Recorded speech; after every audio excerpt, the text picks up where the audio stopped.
Boa tarde, boa tarde. Olha, a mentira é uma depravação.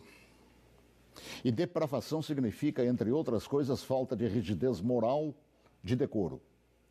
Eu digo isso em razão de estar se avizinhando uma data histórica que dissociados da verdade insistem, há anos, de chamar de golpe. O golpe de 31 de março, praticado por militares. Nessa afirmação, envolvendo a posição de militares, juntam outra depravação em torno do que se conhece por revolução. E explico. Primeiro, que nem o dia certo do movimento que inspirou a tomada de posição contra a tentativa de implantarem o comunismo do Brasil, os acusadores sabem.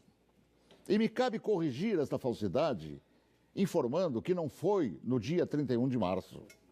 A tentativa de agitar a intenção, depois de dias de bagunças no país, se deu em 1º de abril. No dia 31 de março, num planejamento de agitação, João Goulart e Leonel Brizola deixaram Brasília e se dirigiram para Porto Alegre, iniciando a tentativa de golpe de esquerda.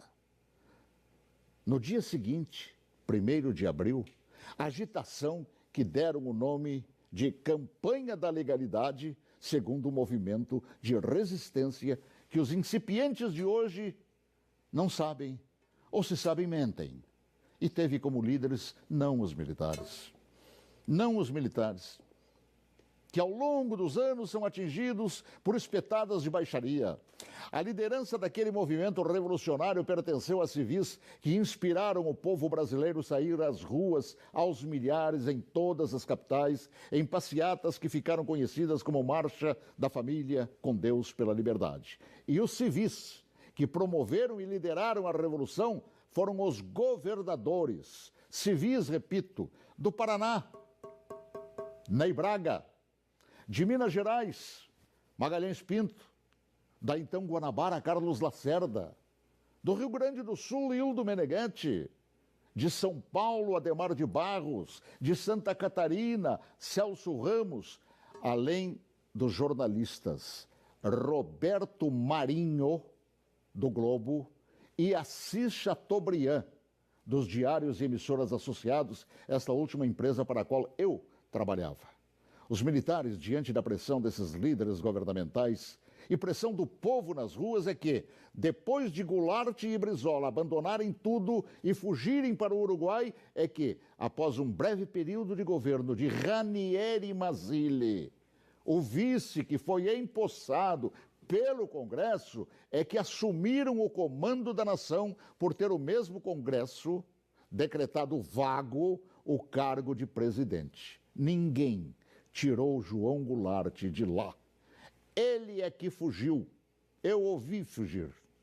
Assim, é um depravado.